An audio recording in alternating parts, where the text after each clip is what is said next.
Oh, Marvel, those beautiful, brilliant, amazing bastards not only gave us an incredible show, but they've just set up the future of the MCU by unleashing chaos. This is my review of the finale of Loki.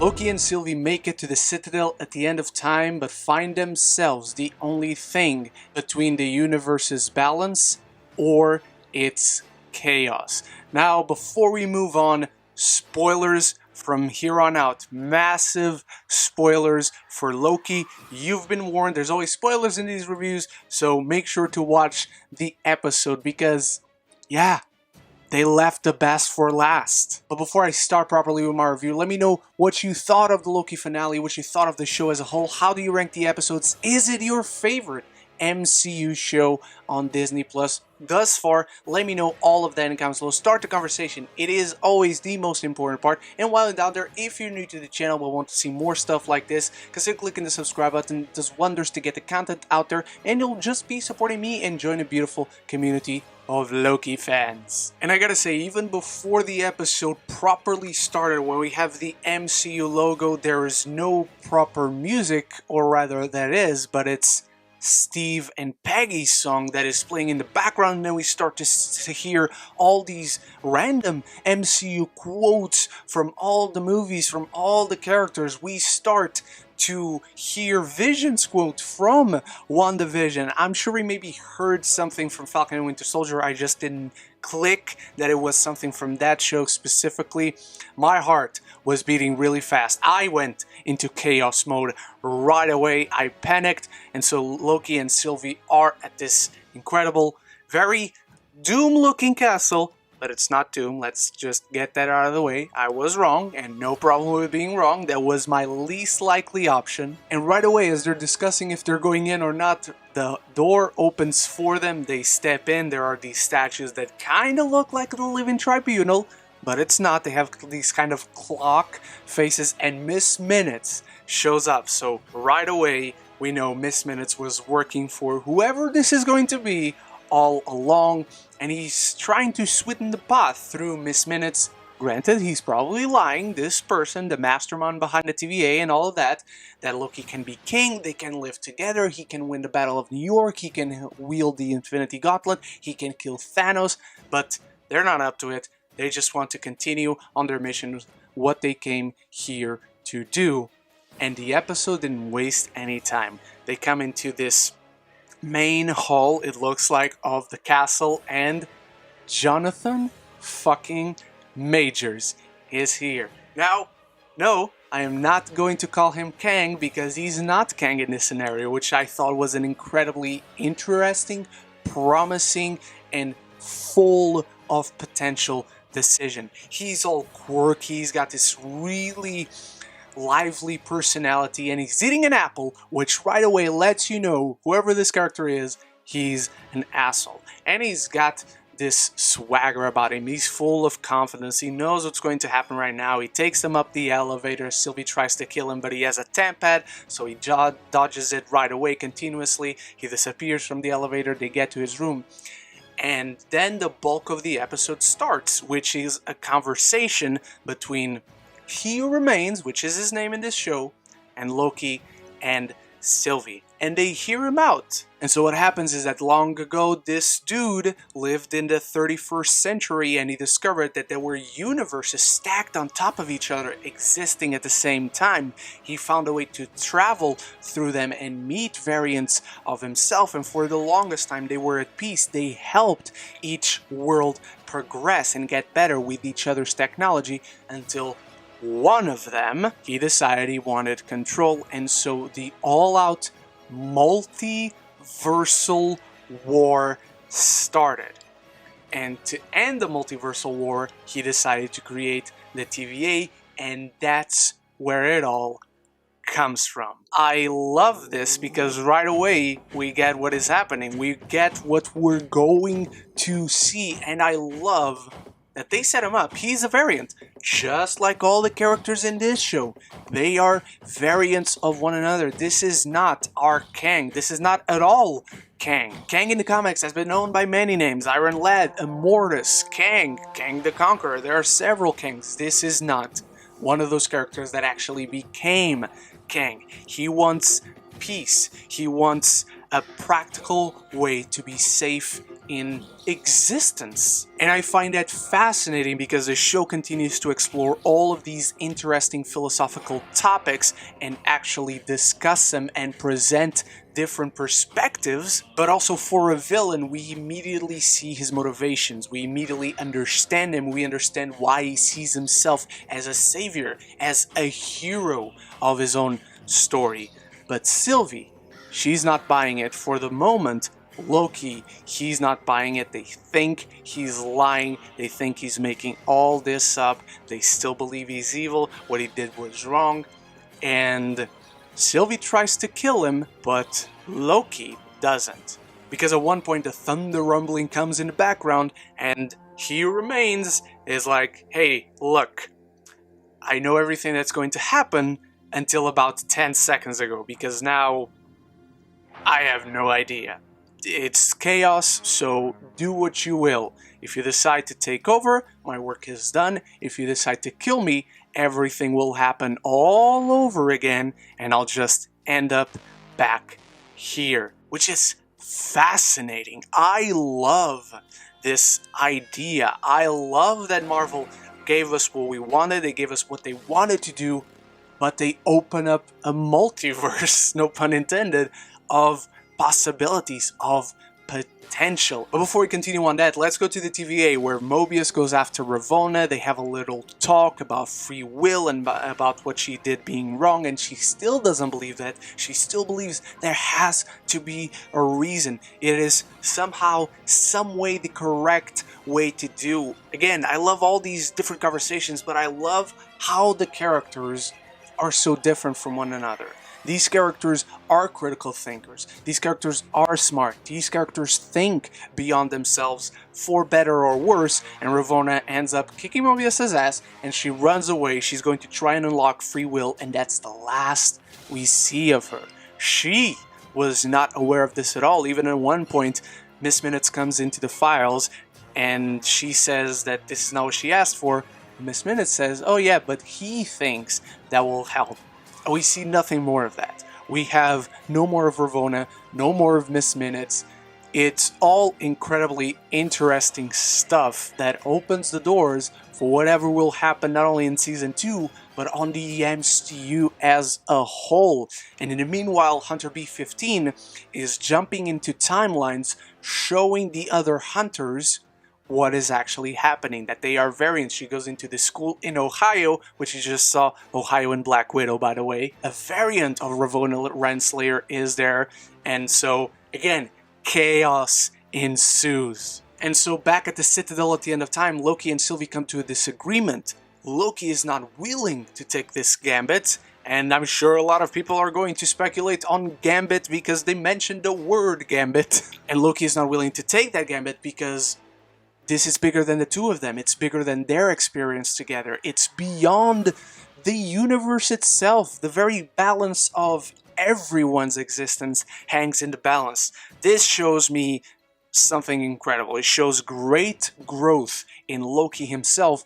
It shows great growth in Sylvie. They come to this standstill because they are so similar and yet so different. She can't trust. He can't be trusted. It's an incredible dramatic weight that is present in this scene, and they start fighting an incredibly choreographed fight, an incredibly shot fight. The cinematography in this episode is out of this world, perhaps their best. The score is fucking phenomenal. I am listening to this Loki score for the rest of existence, even if the multiversal war starts. And we see throughout Loki is playing defense. He's just hanging on, trying to talk to Sylvie, trying to make her listen, trying to actually have a discussion. Loki himself hasn't made the decision. He's not saying let's not do this. He's saying let's do a list of pros and cons. Let's see if it actually is worth doing it. And Sylvie kisses him, which I wasn't looking forward to. I didn't want them to kiss. I didn't want them to be together. But she kissed him out of necessity for being a Loki. Loki confesses that he doesn't want the throne. They come to this really interesting discussion that what is actually Loki's motivation, and he just wants her to be okay. He wants her to be well, be at peace. And Sylvie kisses him, but tricks him. She takes the time pad for He Who Remains and kicks him back into the TVA, which you see Sylvie's painful expression. No words. Back at the TVA, Tom Hiddleston himself as Loki, this painful expression with no words, just processing everything that just happened, processing what both of them just did.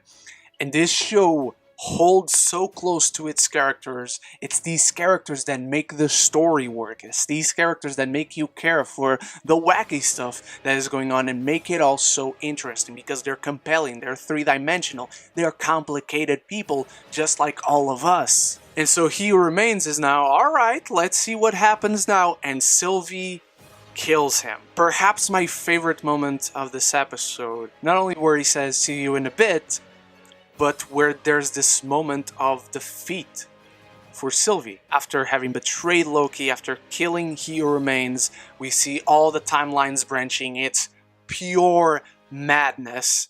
It's a multiverse of madness. And there's no victory, there's no glorious moment for Sylvie. She feels defeated. She feels like this moment, this action wasn't worth it because of what it cost her. It cost her Loki. It cost her the one person who probably ever cared about her for real. And she realizes that too late. I thought that was an incredibly heart-wrenching moment and speaks volumes to how good a job this show has done from the very beginning with its characters. And then, my God, we have the ending where Loki's back at the TVA. He goes to talk to Mobius, explaining what happened, that it's too late. They killed the guy who was there beyond the other time, the guy beyond the TVA. And Mobius asks Loki who he is. My heart sank at that very moment as you realize, oh shit, everything changed already. Loki went back to the TVA, but it's not the same fucking TVA. And as he turns to the place where the Timekeeper statues were before, we have a statue of Kang the Conqueror. What an episode, man. What a magnificent, brilliant episode where everything, despite characters mostly talking, everything is firing at full cylinder. Everything that we're learning is new information, new perspective. All these different philosophical debates being discussed, being presented, and characters actually talking about them. All of them making great points. That was always the big strength of this show. Interesting topics, interesting characters, discussing them with interesting perspectives. Loki was magnificent. I fucking love this show. I love how it changes everything every episode. I love how by the time we end this finale, it's such a different show than it was in the beginning. That is amazing. That is not an easy task. The writing from the beginning was great. It was deep, it was compelling, it was funny, it was wacky, it was character-centric, and it always pushed the narrative forward. Right now, Loki might be the best thing ever written in the MCU from beginning to end, with the most consistency to it, with the most quality in general to it in every regard. The world building, the score, the characters, how we move these pieces constantly and never come to a standstill. I thought everyone did such a great job, from Owen Wilson, Tom Hiddleston, Sophia DiMartino, Gugum Bathara.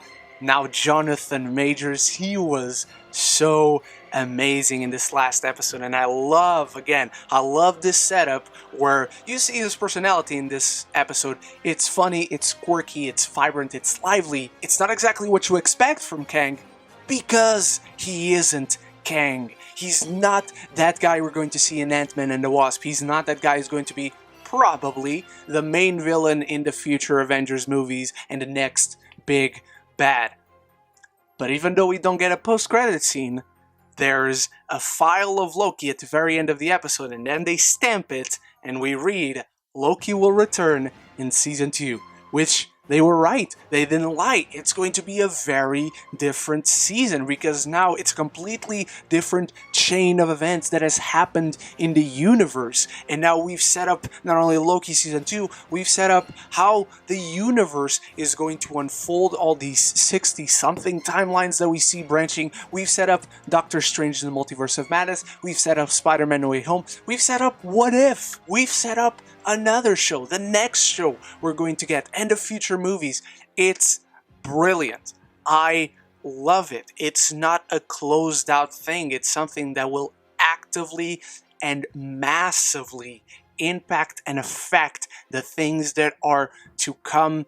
And this not only leaves a great impression on us as the future of the MCU is concerned, but doesn't it leave you more hyped for the things that are to come? To see the infinite possibilities in What If and the future movies? Loki was sensational. An incredibly surprising, thought-provoking, and charming show from beginning to end, taking interesting directions with its story, with its characters, and constantly challenging not only themselves, but the audience as well. This show was this close to perfect. I still think episode 3 holds a little bit too much of information back without any necessity, but apart from that, this is one of the best things the MCU has ever done so far, and probably will ever do. It's just that good. Kevin Feige and Kate Herron did an incredible job bringing this together. The writing is sensational, the characters are sensational. This show opens infinite doors, and it's one of those stories that I will constantly go back to. I'm giving Loki an A. And so those are my thoughts on Loki. That's the finale. We are done with this show.